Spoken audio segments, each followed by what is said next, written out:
Hello, hello, hello, hello, Give Butter fam. I see you all coming in little by little. I'm so excited to be joining you all. We have the best person on our call today. I cannot wait. While you're loading in and while you're all funneling in, please let me know your name, where you are calling from. And today is National Friday. Okay, I don't know if you know that, but tell me where you like to get your favorite fries from. Okay, I would love to know.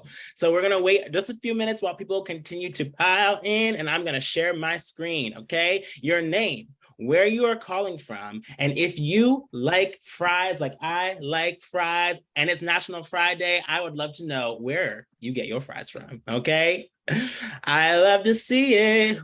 Marcy, Mickey D's, okay. Latoya, Mickey D's, I love it. Julia, truffle fries, okay, that's it. Come on, somebody. Laura, Sarah, come on, welcome. Hey, Cassie, how are you? John from Kansas City. Oh, sweet potato fries, you got that correct. Okay, you got it. Five Guys. Okay, so now all of a sudden hungry again, so this is a problem. Thank you for that. Rachel from Billings, Montana, in and out. Come on. Ooh, yum fries. Do they deliver? Is that on Uber Eats? Because I'm gonna need some out here. Eggplant fries. Okay, I'm gonna have to Google that. Can we start a list, y'all? Can we start a list? Because I need to know. Sarah from Central North Carolina, Jess from Florida, Team Sweet Potato Fries. I love it. I love it. Bridget from Missouri, steak fries. Okay. Robin from Nashville, Tennessee, Chick-fil-A waffle fries. Come on, somebody. Never had, yeah, neither have I. I love it. I love it. I love it. Luke from Urbana, Illinois. I love it. Hello, Jessica from Fort Worth, Texas, zucchini fries. You know, we have a lot of people in Texas. We might have to do a meetup in Texas come sometime soon. Well, y'all, I am so excited. Today is one of my favorite people is joining us on this call. Julia Campbell, if you have not heard her speak, you are in for a treat, okay? We are talking social media success in 20 minutes or less, okay? If you're like me, sometimes social media can be a little overwhelming. We are gonna give you the tips, the tricks, and the tools to take your social media game to the next level, okay? So just so you all know, I'm your host. Yo, I missed you, okay? I don't know if you feel the same way, like I feel the same way, but sometimes these webinars are a little too long. You know I love to be with the Give Butter fam, okay? If y'all don't know me, my name is Floyd Jones. I am the Community and Partnerships Lead here at Give Butter. I've worked with small organizations my entire career. And fun fact, this month's fun fact is I just got back from a 2-week vacation. I went to London, Rome, Paris, and Montreal. I got a little pictures for you because you know we fam, okay? This on the left is me walking in the sun, okay? I was on somebody's vineyard feeling like I was 007 or something. And then this is my beautiful wife. She met me in Rome. We had such a great time. I think I collectively ate gelato, croissants, and all of the bread, pasta, pizza for 2 weeks straight. And I told myself, I was like, okay, when you get back, diet time until December. And here I go on a National Friday with McDonald's at my desk. So somebody just send up a prayer for me, okay? Because hello. But I'm so excited to be here. Y'all, we are gonna do some welcome and introductions like we just talked about. We have some fun announcements that I wanna share. We're going to go over social media success with Julia, some live Q&A, and a couple of reminders and wrap-ups. Before we dive in, y'all, have you heard the news? Give Butter Gives Back is back, okay? And this time we are giving away $10,000 this August as a part of Black Philanthropy Month, okay? So if you are a nonprofit, a Black-led nonprofit, or if you're an organization that predominantly supports or uplifts Black communities, you are eligible for this award, okay? My good friend Grace just dropped the link in the chat, but please spread the word. We are giving away over $10,000 to Black-led nonprofits or nonprofits that support Black communities to continue in the Black Philanthropy Month movement. So if you're eligible, or if you know of organizations that are eligible, please encourage them to apply. We have so many applications that have already been pouring in, but we'd love even more. So we just dropped the link, definitely check it out. Some housekeeping rules. Please use the Q&A to ask any questions that you might have. Again, you know me, I love to talk to y'all. Y'all love to talk back. That's what it's all about. So use the Q&A feature though, if you have any specific questions, because we are gonna dive deep into them with Julia. Comment and use emojis. You know I love a good emoji, y'all. You know I love a good emoji. I love the hug sign, I love the party sign. I'm all about it. So make sure you use those emojis and comment. Please keep the chat kind and respectful. You know we are one Get Butter fam. Before sending a message, make sure you click to everyone, okay? Sometimes it defaults to hosts and panelists. Click to everyone. I want to see what's going on. I want to see where y'all, okay, see, Cassie, you get it. I'm seeing the sunglass emoji. You already know what it is, okay? Show me your best emoji in the chat. Recording and slides will be emailed after the webinar, okay? So if you, I get this question every time. People are looking, Jenny, I just saw that, I loved it. People are always asked, are we gonna get the recording and the slides? Yes, you will. We're gonna email them after the session is over.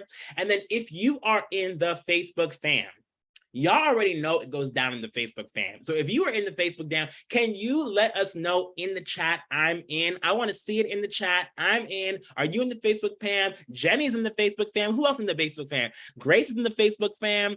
Bridget's in the Facebook fam. Marie's in the Facebook fam. Okay, this is it. Sonia, Marcy, Nina, Kelly, I love it. Okay, if you are not in the Facebook fam, you are missing out. Okay, how do I get into the Facebook fam? Great question, Tara. Well, my good friend Grace is going to drop the link for you to join the Facebook fam. That's where we do even more deep dives. We're going to go a little bit deeper when this session is over. We ask questions. You get to get the first sneak peek on any tools or any new features that we're releasing. So make sure you are in, okay? All right, poll time. How many hours a week do you spend on social media currently? Okay, I would love to know. Let's launch this poll. I would love to know, how many hours a week are you currently spending on social media? I'm gonna drop the poll in here now. Are you spending 5+ hours on social media? Are you spending 3 to 5 hours on social media? 1 to 2 hours on social media? Where y'all at in the spectrum? I want to know. I want to see how things are going for you all. Okay, few seconds left. Let's see. Few seconds left. Let's see where y'all are at. All right, closing in 3, 2, 1. All right, y'all, we are seeing the most amount of people spending over 5 hours on social media for their organization. That's great, but I'm super excited because I believe that Julia has some of the best tips to share to help you streamline that process a little bit more. Jenny asked the question, how much time should we spend on social media? That's a great question. And we're gonna dig into some of that today. So before we bring Julia up, y'all, Julia Campbell is the founder and principal of J. Campbell Social Marketing. She has run her digital marketing consulting business for almost a decade, focused exclusively on mission-driven organizations. She's a super fan of RuPaul's Drag Race. Okay, come on and work, all right? And she's just an amazing human being, y'all. She is someone who is incredibly kind, supportive, caring, and she's focused, and she's gonna help y'all focus on your social media today, okay? So with no further ado, I want to bring up the social media maven, Julia Campbell. Come on, Julia. Julia, how are you? Oh, my mic was muted. I'm great. Thank you. And what's so funny about your travels is in April, my family and I, my 2 kids, and my husband and I went to London for a week, as you might have seen on Instagram. And then in August, we're going to Montreal. So you've got to give me warming it up of the Montreal tips. Right. I have a couple restaurant recommendations. Yes. Oh, please send it to me. We've never been. We're really excited. That's another family trip. So I am a huge traveler and I love traveling. And yes, the most important thing is I'm a RuPaul's Drag Race super fan. If you're watching All Stars right now, tell me who your favorite queen is that you want to win. And I might tell you at the end who I'm rooting for. I like Jinx Monsoon. I don't know. That doesn't mean anything to a lot of you. So what we're going to cover today, we actually have a lot to cover today. So I do want to get started. But yeah, if you have any Drag Race tips, tricks, or drag queens, I should do an entire presentation. And actually, I was thinking about writing a blog post about what RuPaul has taught me about marketing, because they are an incredible force. But especially when we're talking about social media, the poll that you just raised, I think the best thing about what we're going to learn today is I'm going to teach you how you can fit it in 20 minutes per day, but it could be expanded because there are really 4 pillars of social media management. And if you want to spend an hour on each pillar, that's fine. If you can only have 5 minutes on each pillar. So it's really all about expanding this and streamlining it and making sure that you're spending your time on the right things, because it's really not about as much time you have. I mean, I could spend an hour a day just kind of walking slowly on the treadmill, and that wouldn't really get me as far as if I do weights or if I do spin or if I kind of mix it up. So we're going to just get right into it. We're going to talk about the social media trends that you probably need to know kind of going into the end of the year. Oh, this is my favorite quote about marketing. I know a lot of you are fundraisers and marketers. It's no longer about the stuff you make, but about the stories that you tell. And we'll talk about how to incorporate that into your content creation. So a few reports and benchmarking papers and research studies that I wanted to highlight. The Global NGO Technology Report is a great case study on how nonprofits are using social media, and then how social media users are using social media platforms to interact with the causes that they care about. So social media is still hugely impactful and important. And now it looks like Elon Musk is not buying Twitter. So maybe we'll all get back to Twitter. Obviously, there's still some ethical implications that we need to pay attention to. But no matter what platform you're using, it is important to have some kind of presence to be where your donors are. And maybe your donors are younger. Maybe they're on Instagram and TikTok. Maybe they're older. Maybe they're on Facebook. So it's very dependent on who they are and where they like to spend their time. But we can't deny that social media inspires people to give. So this was the first year, 2021 was the first year that social media usurped email just by 2%, 2 percentage points in terms of being the online tool that most inspires people to give. So I think that's very important. And donors who donate from a social referral source make their second donation from a social referral source. So once, if they've had a great experience and they like to do it that way, they're going to do it again. And then also, social media drives traffic to websites. So it's not just Facebook fundraising, which is incredibly powerful, as you can see here, but it can also be used to drive people to, say, your GiveButter page or any other donation platform that you're using. So it really can be used to drive traffic. And this statistic, the 5 billion statistic, has been used and kind of thrown around a lot, but this only takes into account the amount of money that was raised internally on Facebook and Instagram. Can you imagine how much has been raised sending people to outside websites? A lot of money. So if 5 billion was raised just on the platforms, inside the platforms internally, we can only imagine how much has been raised outside the platforms. So clearly social media is a huge driver of this kind of behavior. And what I don't want you to do is immediately write off social media channels as irrelevant because your donors are older. And yes, a certain segmentation of your donors are probably older, but Gen Z in particular is poised to be the biggest generation, even bigger than baby boomers. And we really need to pay attention to people like Gen X, to millennials and their behavior and their preferences. Also, baby boomers, they are online. My mom pays all of her bills online, right? She donates, she does Venmo. Like they're getting used to the tools. They all have the smartphones. They might not be digital natives, but they are becoming more comfortable making financial transactions online.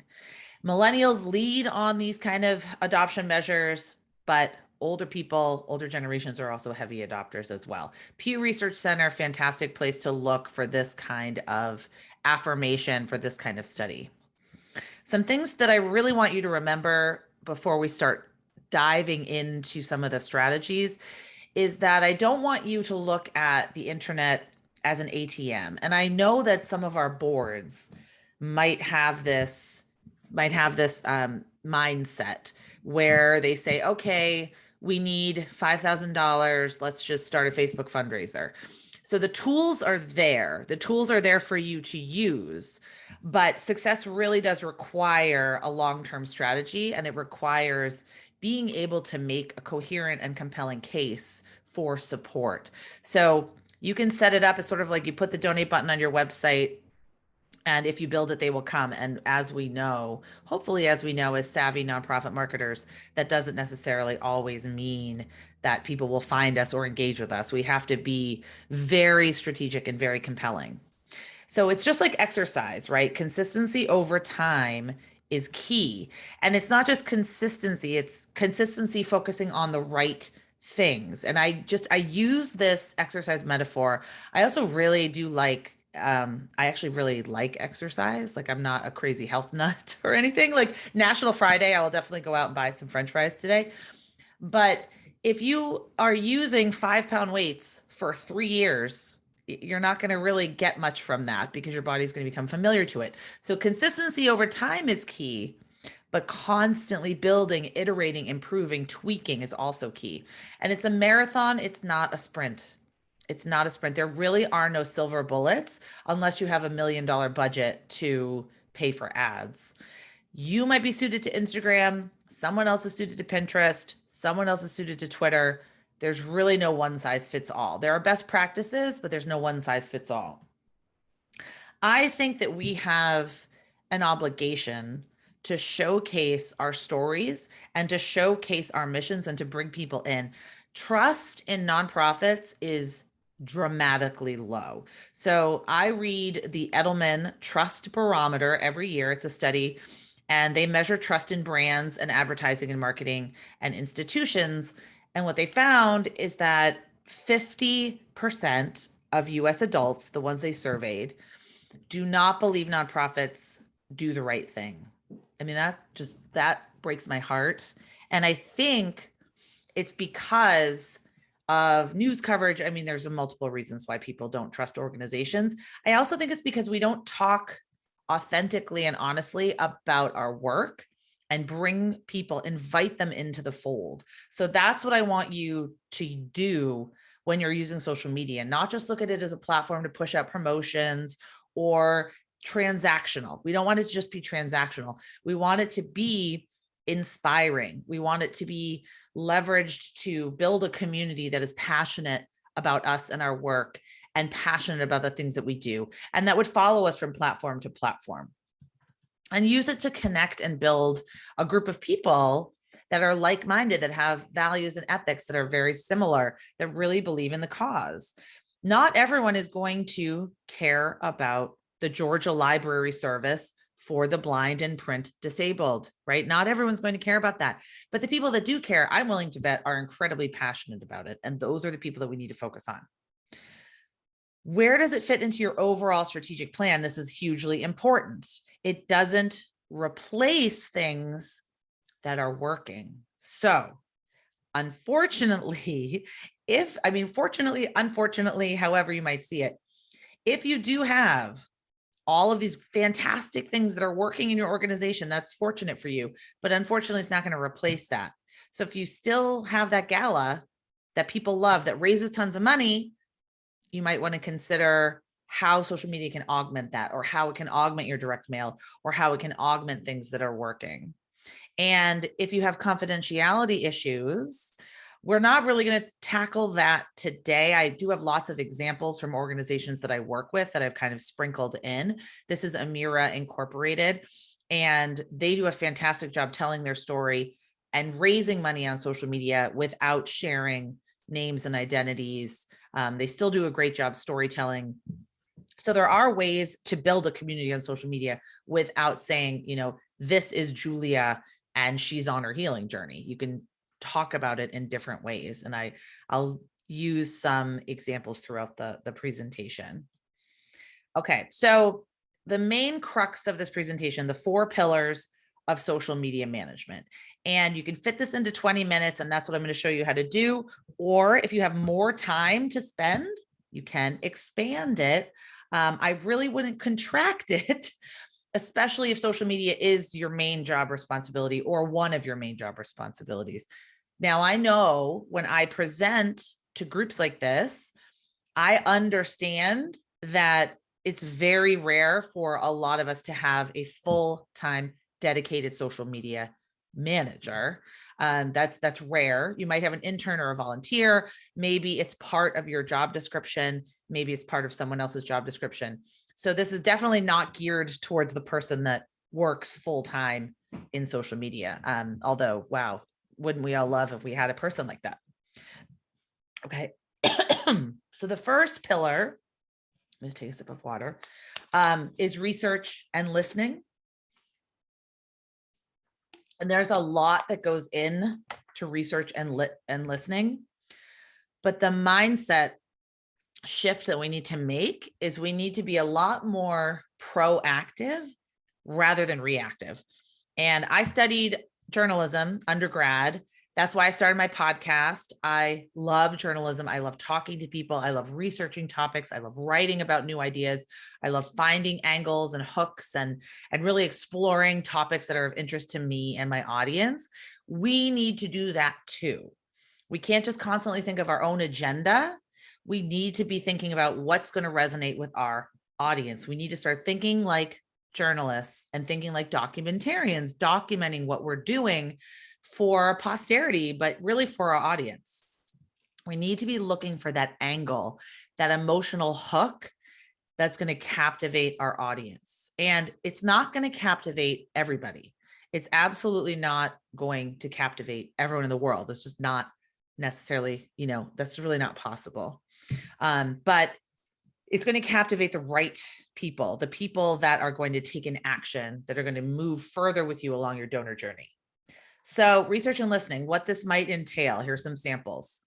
First of all, paying attention to what's going on in the news and in current events. So look at what the Albany Public Library did. This was the great Facebook, Instagram outage of 2021 when it was down, I think for like 24 hours. So actually a lot of libraries, a lot of museums, a lot of places got on board tweeting about it. This also might entail listing out some of the thought leaders and influencers, journalists that you follow to get information, to make sure you're always on top of current events and trends. I don't mean in social media necessarily. I mean in your industry, in your cause area, in your community, in your region, in your state. I recommend creating a label in your email provider. I would limit it to 5 newsletters. You're going to get overwhelmed. You're not going to read all of them. If there's more than 5, maybe 5 still seems like a lot, but that's kind of what I do. Then follow hashtags. So the pillar, research and listening, this is not content creation. Okay. That is one of the pillars, but the first pillar, looking at the landscape, seeing what's going on. What are people talking about? What is on everyone's mind? What are the issues that are coming to light? What do people want to know about? What are they discussing? And then it also involves saving screenshots, examples, so you can show them to staff members, or you can keep them for your own iteration and content creation. I have a whole Google Drive of nonprofit examples. So when I'm talking about this or creating a slide deck like this, I can easily pull from them. The second pillar is content creation and curation. So this is where the rubber meets the road in terms of making those graphics. Maybe you do Canva. Canva, let's, give a shout out for Canva. If you love Canva, they just announced over 250,000 nonprofits have signed up for Canva for nonprofits. And I just saw that press release today or this week. So yay for Canva. If you don't have Canva, canva.com/nonprofits. It's video editing. It is graphic design. It's all the things, and you'll get a free account if you're a nonprofit. So this is where you're going to spend some time planning your content calendar, planning your topics, and then actually creating that content, writing, if you have a blog, writing the blog post, writing the social media captions, making the videos. A lot of it's experimentation. A lot of it is, we don't really know it's going to work, but it might work, it might not work. Being provocative, being interesting, being relevant, really trying to figure out what's going to grab that attention and pique that interest. Trying new things. Maybe you haven't tried stories yet. Maybe you haven't tried reels yet on Instagram. Maybe you haven't tried TikTok. you don't want to be grasping at shiny new objects, but you do want to make sure you're constantly experimenting with new things to see if they resonate with your audience. It really requires persistence. So what does this actually mean? When I teach my clients, when I coach them, I encourage them to write down 5 to 10 topics, stories, types of posts that your audience likes and responds well to. Yes, you're going to have to incorporate, promotions, things that you want to promote in there, but you still have to make it in an interesting way. You have to craft it in an interesting way. How many of these posts can you create with original content? And then how many of these posts can you curate? And that means looking at what others are doing and saying, oh, this is a great news story on homelessness and people experiencing homelessness in our county. And, it's really important to know XYZ and sharing it out. So it doesn't always have to be 100% original content. This is creating the videos, the graphics, the photos, updating the content calendar. With my clients, we use Google Spreadsheet, just a plain Google Spreadsheet. If you have multiple team members, if you have a lot of plates flying in the air, you might want to use something fancier like Sprout Social or Airtable, but Excel, Google Spreadsheet, it's fine to keep it together. Oh, and I also have a handout. Actually, we can look at it. I'm not sure if it was sent to you, but it's the weekly task list for nonprofit social media managers. And it has all of this in the weekly task list. So if you are looking for something to give to your intern or your volunteer or your development associate, whatever it is, that says, here is where to start, here are some of the tasks that you should be working on, that's really helpful rather than starting from scratch. Okay, so the third pillar, community management. So going with the philosophy, and just, it's known, social media is not a one-way street. It's not a billboard. It's not like buying a newspaper ad. You want to build a community. And once you open the can of worms of social media, you're going to get responses, comments, you're going to get DMs, you're going to get tagged, that's just going to happen. And you want that to happen. So part of community management requires having policies in place. So you can just Google nonprofit social media policy. If you want to email me, I have some sample nonprofit social media policies that you put in place so that you always know how to deal with like negative comments, or how to deal with questions, or how to deal with things that are maybe controversial, provocative. It's very important to have a consistent policy around all of that. But when you join social media, it does mean you're opening this two-way dialogue, and you're actively encouraging this two-way dialogue. And you really can't unopen it. And you don't want to, you don't want to be seen as somebody that just deletes things or doesn't respond to anyone on social media, that just posts and leaves, right? So people expect answers and acknowledgement. They expect to be seen. They expect to be heard. And honestly, we just have to be real here. If you don't want to open these two-way conversations, you might not be ready. And I always tell the story of, probably 15 years ago, I was interviewing for a job to be the social media manager for the local mayor. And he said to me, I just don't want to talk to anybody online. He's like, I don't want anyone to email me. I don't want comments.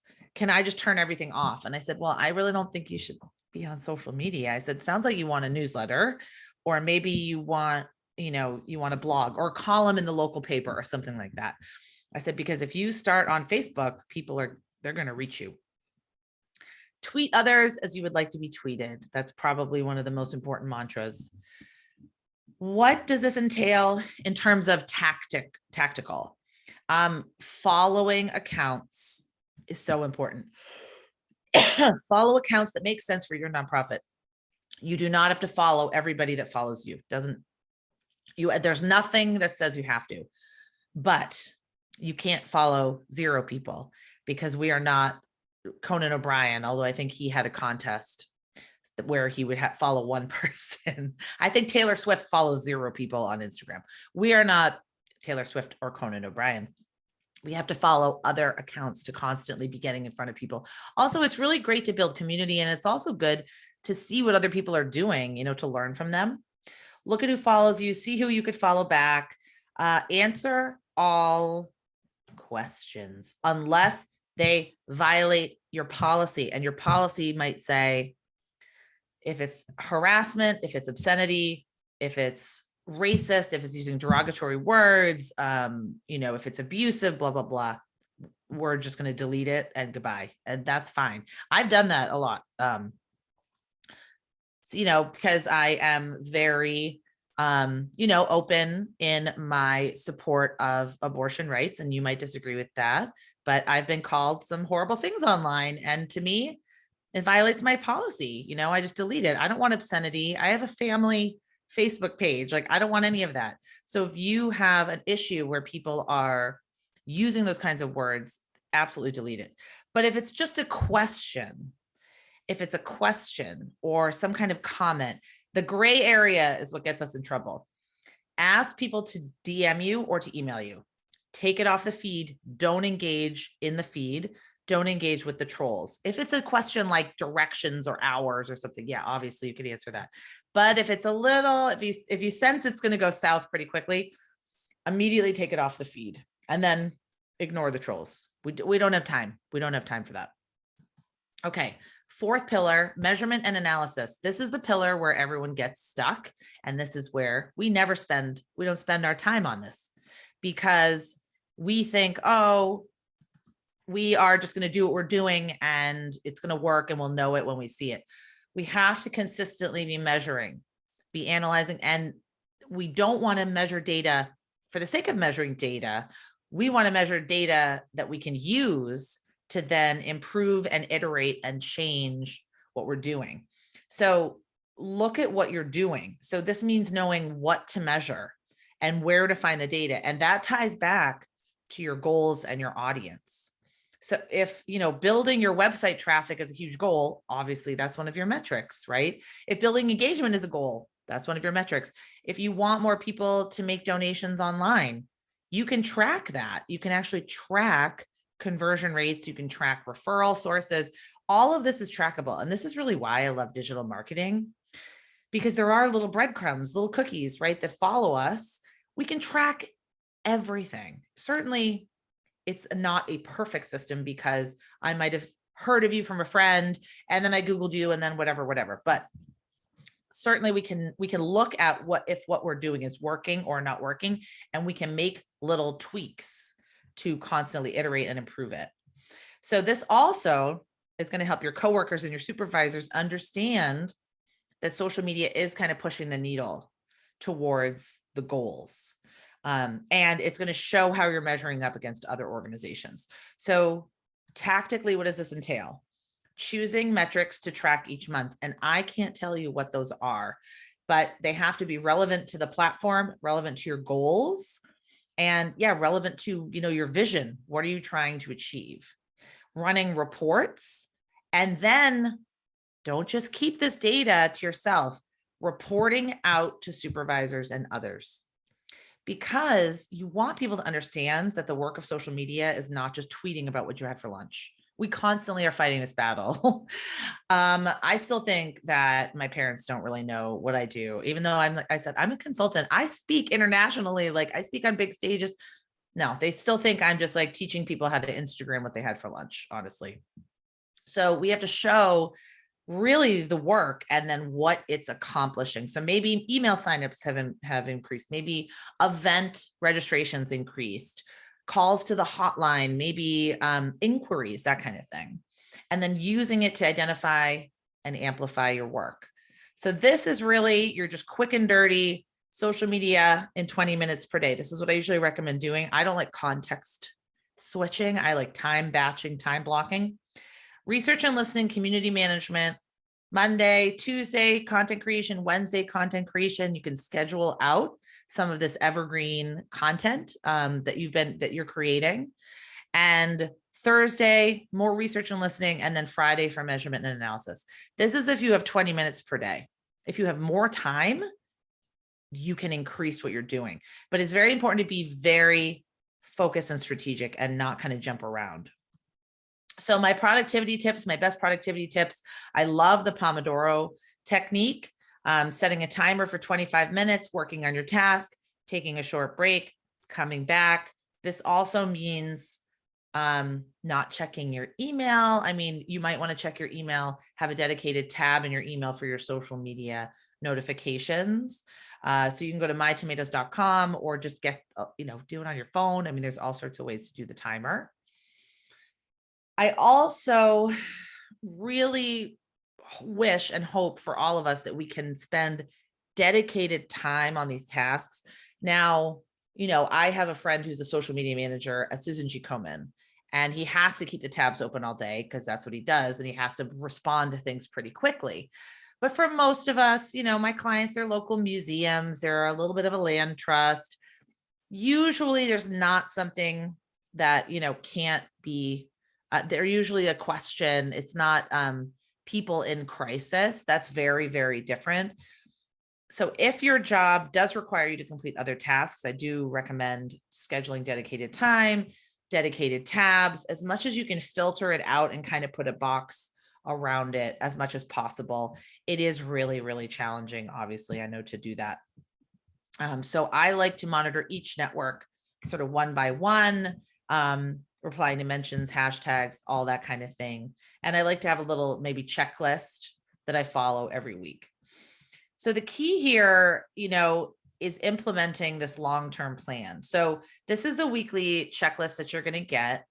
And you might already have it. And it's really everything that we just talked about. Some social media manager sample weekly tasks and the measurement analysis community management. You can add to this, you can subtract from this. It's not important. You might want to spend more time on content creation than measurement. Maybe measurement's usually important to you. So it's just to give you something rather than looking at a, sort of piece of paper. So in terms of starting about a bigger plan, I mean, this is a huge conversation and I want to make sure I take time for questions. But the key here is really not starting from the point where you say, I want to get 5,000 fans, because you have to ask yourself why. If you have 5,000 fans, what could you do? What can social media help you achieve? If you could wave a magic wand and if it could help you achieve your organizational goals, what would that look like? And how will you do success? Understanding your audience. These are the people that know you, have an interest in you. And then there's another audience, the people that you need to reach and engage. And it's much more challenging. It's much easier said than done, but you do need, sorry to go back to the audience, this is hugely important. You need to know who you're talking to and what they're interested in so that you can create that content that's going to resonate with them. And then choosing your platform strategically. This is a question I get all the time. Julia, where should I be on social media? Well, I could ask you, where should I buy a house? Where should I buy my next house? You would say, I need to know a lot about you to answer that question. So with social media, you need to be able to answer the questions, who do you want to reach? What are you trying to do? What's your capacity level? What's your bandwidth? What are your strengths? I mean, if you are, say you are an animal shelter, that's very visual. And I'm sure you have a lot of powerful videos and a lot of powerful visuals.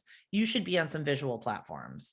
What if you are an organization that's advocacy, like fast-paced advocacy? Maybe you should be on Twitter. So it really does depend. Each of these channels are a different country. Like look at everywhere that Floyd went: London, Paris, Montreal. I can't even remember the third one, but you wouldn't buy a guidebook for Paris to go to London. So you're not going to buy a guidebook for Snapchat and then use it on LinkedIn. What's the goal for using this platform? These are the questions that you're going to use when your board member says, let's get on TikTok. You're going to say, okay, what's our goal? Who's our audience on that platform? Who could we interact with? What should we post and how often? Who's going to create this content? And what kind of content specifically works for this platform? So you've got to do the who, what, when, where, why, and how of each platform. And some of them you might say, maybe not now, maybe later. A better question for us to ask when we are using social media is, how can we cultivate and nurture and inspire a group of people? Cutting through the clutter, grabbing attention, getting eyeballs. Those are all phrases that we throw around kind of willy-nilly. And I also think they're kind of selfish, like cutting through the clutter. I could cut through the clutter. I can go like streak naked through my neighborhood, and I'm sure I would get some attention, but it's not the kind of attention that you want. And it's not going to attract the kind of people that you want to attract. So being strategic, being intentional, being proactive is hugely important. Always have your eye on content creation, what other people are doing. What could be a piece of content, documenting. So I just hate content creation because it sounds so stressful, but look at the people that work at your organization. Look at all of the amazing programs, the departments, the services, everything that you do. How can you document these little mission moments every day and put them on social media? It doesn't have to be perfect. It doesn't have to be this 20-minute long sort of, epic journey of one person. It really could be a little bit of a behind the scenes for a staff member. It could be a Facebook Live that doesn't require any production. This is Zoom done completely free. Q&A. This was during the pandemic when so many people, of course, had questions, especially cancer survivors and people that have cancer. They were asking questions. It could be a little shout out like Amira, we're going to give a recap about what happened this year and how you can get involved and how you can volunteer. It could be inspiring quotes. It could be challenges that your colleagues are participating in, like the Museum at Night challenge. So many challenges that nonprofits and other organizations are participating in. And I really believe like a rising tide can lift all ships in that area. Storytelling, sharing statistics, sharing accomplishments. We just need to start thinking about our audience and what's going to be important to them. Giving people tips, how-tos, asking people for feedback. Today, I will stand up to cancer by. That's a great way for people to kind of self-identify. So just before we go to questions, I want to say trends come and go. Trends come and go. And by the way, when I was creating the slide deck, my son pointed to the black phone and said, "What is this?" I'm not kidding. It's like, oh yeah, you've never seen a phone like that. I don't even think I honestly, maybe on TV. And I said, "That's a phone." And he said, "It doesn't look like a phone." I thought, oh my gosh. So all of this is coming and going, but we need to meet our donors where they are, not where we want them to be. We need to make every interaction frictionless, which means just not a lot of hoops to jump through, and always be thinking about them first when we're working on these platforms, revamping things. And I just don't want you to get overwhelmed. The only constant is that things are constantly changing and there's no way to keep up with all of the trends. But if you focus on building and engaging your community, then it doesn't matter where you set up shop, they'll follow you. So some tools, there's Canva again that I love. Animoto I love for social media video. I also love Lumen 5 for social media video. WordSwag is a mobile app to create quick graphics kind of on the go. And then for scheduling and reporting, I like Hootsuite, I like Buffer, and I like Later. Later, I like for Pinterest and Instagram. It's a little bit more visual. Hootsuite and Buffer, great for Twitter. I don't recommend scheduling everything out. That's why I also encourage you to spend some time on community management, because if you just schedule everything and then you don't go back to see how it worked, then that's not really going to get your audience anything. So some ending thoughts. Done is better than perfect. Things can be edited, maybe not on Twitter, but I think they're bringing that into the mix. Things can be cleaned up. Tomorrow's another day. Okay. Tomorrow's another day. Done is better than perfect. Get those messages out there. And just remember that people will not physically be hurt if, a blog post goes out late. Yes, you do have very important information and you are saving lives and you are putting out fires and solving crises every day. But the work of social media, it's important, but we beat ourselves up. Give yourself some grace. Okay. Give yourself some grace and some space. And yeah, I just want to encourage you to take some time to unplug this summer. So this is me. My friend made me this shirt. Actually, I should have worn it today because I give a lot of webinars. But if you want to connect with me on some of the socials, my podcast, my blog, it's all there. So I guess we can get into questions. We're right on time, right, Floyd?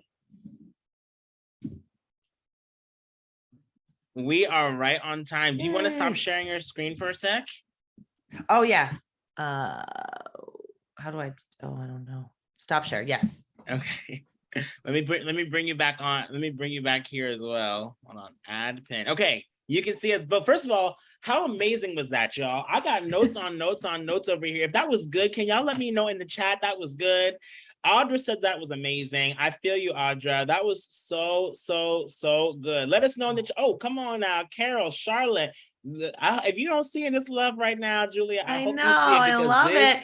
My love language is good. words of affirmation. So bring it on. We're gonna shower you. Emojis of affirmation work too. I love it. I love it. Y'all, I want to ask you guys, what is your main takeaway from this session? Okay, put it in the chat. What is your main takeaway? Why do I say that? Because somebody has a book, and that somebody is Julia Campbell. Can you hold that? Will you hold that book up? If you guys want to keep this going, y'all, we are going to choose 2 people, and we are going to mail you all copies of this book. Grace will get your contact information in the chat, but please put your main takeaway in the chat, and we're going to choose 2 people. And while we do that, let's go to some Q&A. We have a lot of questions here. So first is, okay, what would you suggest to do with this is from an anonymous attendee. What would you suggest to do with a Facebook group created many years ago for a constituent segment that now has mostly negatively skewed and incorrect information is being shared with not many new members joining? Should we delete it? Should we keep it? We're concerned about optics about deleting it, but don't find it beneficial for the organization. Whoa. I know, right? Now, it's very rare that I get a brand new question, but that is brand new. So I have several Facebook groups. I assume this is a free one. And I am kind of struggling in one of the groups with the very same thing. What I would recommend is, I don't know. I guess I would recommend talking to maybe the top 3 or 4 most active people in the group. But really saying to people, we're going to rewrite our group rules, and this is the purpose of the group. And if this purpose doesn't resonate with you anymore, then we'll shut down the group, and maybe there's a better use of everybody's time. But what you don't want, the optics is so important, and you just don't want, Facebook groups are also so hard to manage, like with spam, with like comments. I mean, they're just like, and then especially you can post anonymously now, which I hate. So actually you could shut that off unless it's a survivors group or something like that. I think just reminding people, maybe doing a video and saying, this is just a reminder of why we started this group. We noticed that things are getting a little off topic and negative, and we just want to remind everybody to be kind, to be generous. And if this is not the group for you, then there's other groups out there, but we will be closely monitoring this. And if it doesn't change, if it looks like it's only hurting, not helping people, then we might shut down the group. I love that. A few things. But be like a person, like I would actually do it on video, because it's a lot harder to write negative stuff to a person than it is to if you just have the logo and it's like the this and that. So I would actually do it from a person, and just in the way of, this is the spirit of the group, and we feel like we're losing the spirit of the group. I love that. I love that. One thing that I would say, because I'm a part of helping manage a few groups, is having administrators and moderators in the group reposting your group policies. Like one of the things that I love is like always setting like the tone, right? Like it starts with you all. What are the policies that you want to uphold for your community? And then also one thing that I always say, do kind of like what Julia was saying, is who are your most engaged people? Promote them to be ambassadors, right? And then that way it's not always coming from you. it's coming from people who are within the group in a way, and they're saying, hey, just a reminder. So it's like people emulate what they see, right? And so if you have more people, flooding the timeline with positivity and kind of changing things, then that can continue. So, but I love everything that Julia said. So hopefully that was helpful. All right, the first people that I'm gonna select, and then we're gonna go to another question, is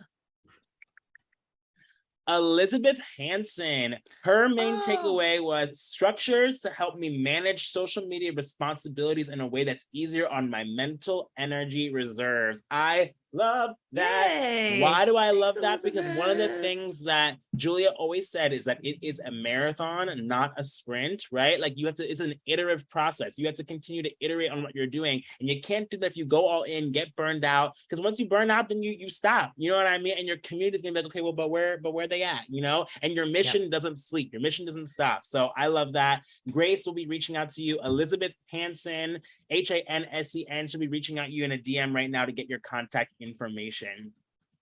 All right, next question. Oh, people bring them on. Okay. What if someone is another anonymous attendee? Y'all don't be afraid. Okay. And I wanted to acknowledge you. I just know Judy Anderson. I know her really well, but Judy, the ambassador guidelines and strategy. Floyd, if you ever want to come on my podcast, we can talk about it. We can do an interview. Please let me know. I'm going to write it down. Yes, because I think it's a great question. 3 different groups right now, and I'm one of those ambassadors. That I've also helped start one of those programs too. So definitely, yeah. Okay, another person. What if someone is not a troll, just consistently has a negative narrative when posting about the organization? What would you suggest in this circumstance? I would wonder how they were handled before. So I would reach out to them personally and try to direct message them. Or just write, I'm sorry you feel this way. We'd love to talk to you, and put an email address on there. Cause a lot of times people just want to be heard. People just want to be seen. If it's just one person, I wouldn't spend too much time and energy on it, but definitely make sure that they're seen and heard, and that you've addressed it in terms of saying, DM us. We'd love to talk to you. Here's our phone number. And often people are so shocked when they get that response. They're like, oh, people are actually listening, that they will either email or call. Some people you literally can't ever make happy. So do all that you can, but don't spend indeterminate hours on it. I love that. Okay, second person that we are going to choose. All right. Oh, I love this. Okay. Kimberly Martinez Ward. Measurement is important. If we don't know how well we are doing, how can we figure out what to improve, what to do more of, and what we need to stop/lose? I feel like that would make you proud. I feel like that takeaway makes you proud, Julia. Yes. Yes, it does. I want to get this chat. I love this. I know we will. I love the Get Better fam. Okay, we active. So Kimberly, really active. It's pretty amazing. Kimberly Martinez Ward, we love it. You are our second winner of this book. Please message. Grace will DM you as well to get your contact information. Kimberly Martinez Ward. All right, we got a couple more questions. Let's see how many we can go through. Do you prefer Buffer or Hootsuite? I like Buffer only because I really just enjoy everything Buffer does. So that's the importance of branding. I don't really know much about Hootsuite, but the features are the similar, but I just love Buffer. I love their tweet. I love their blog.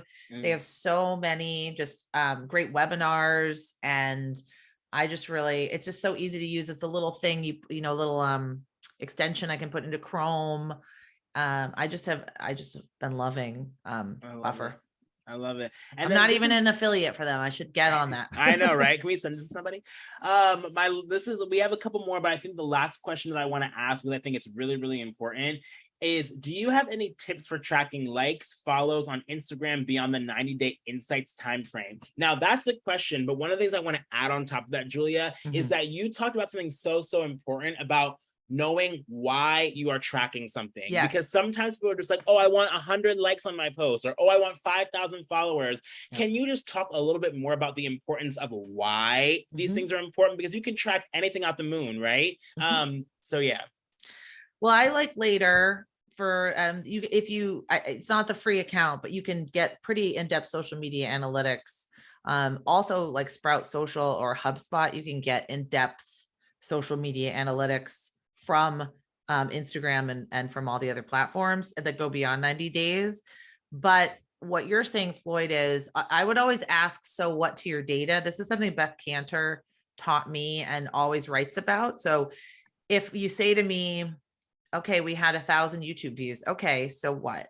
Oh, well, it grew our email list by 500 people. Oh, great. So what? Well, now we have a group of more people that we can actually ask. And what we didn't ask, we found out that 25% of them donated. So just constantly be asking, so what, so what, so what, so what? Obviously on Instagram, it's a little harder because we do know that likes and engagement lead to more likes and engagement lead to more likes and engagement.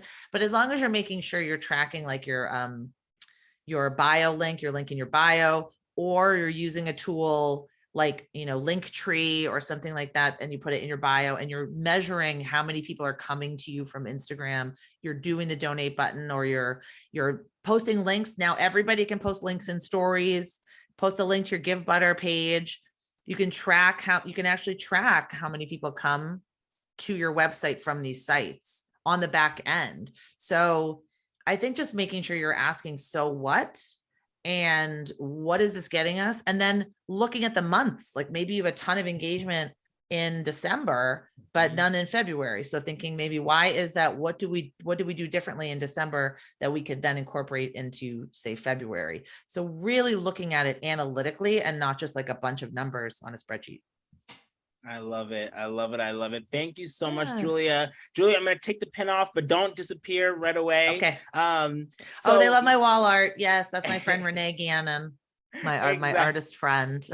I love it. I love it. And you have some other good comments in here, so definitely check those out. But everybody, please give a big round of applause to Julia. Thank you so much, Julia. You are just the extraordinaire. I'm going to go ahead and share my screen, y'all, so we can finish this off. Oh, yes. People are shouting you out in that chat. That's so sweet. All right, y'all. So here are a few more important reminders. Register for our upcoming webinars. Next month is Black Philanthropy Month, as we talked about. So we're going to be talking so much about that, as well as, having your donors and showing your donors the full impact of their investment in your organization. Fill out our webinar feedback survey. We want to hear from you. We want to know what you want to talk about. We want to know what you want us to talk about and what you want to hear from our experts. So fill that out. If you want to tell me that I'm doing a good job or something, you can fill that out too. Continue to share our feedback and join our Facebook fan. And y'all, I mentioned this at the beginning of the session. Give Butter gives back. This month, August, again, as I mentioned, is Black Philanthropy Month. We are giving away over $10,000 to Black-led nonprofits or nonprofits that predominantly support and uplift Black communities. If you fit that criteria, or if you know of an organization that fits that criteria, please have them apply. givebutter.com/Black Philanthropy Month. Y'all, that's all I got. I am so grateful for you all. Thank you so much for joining us for another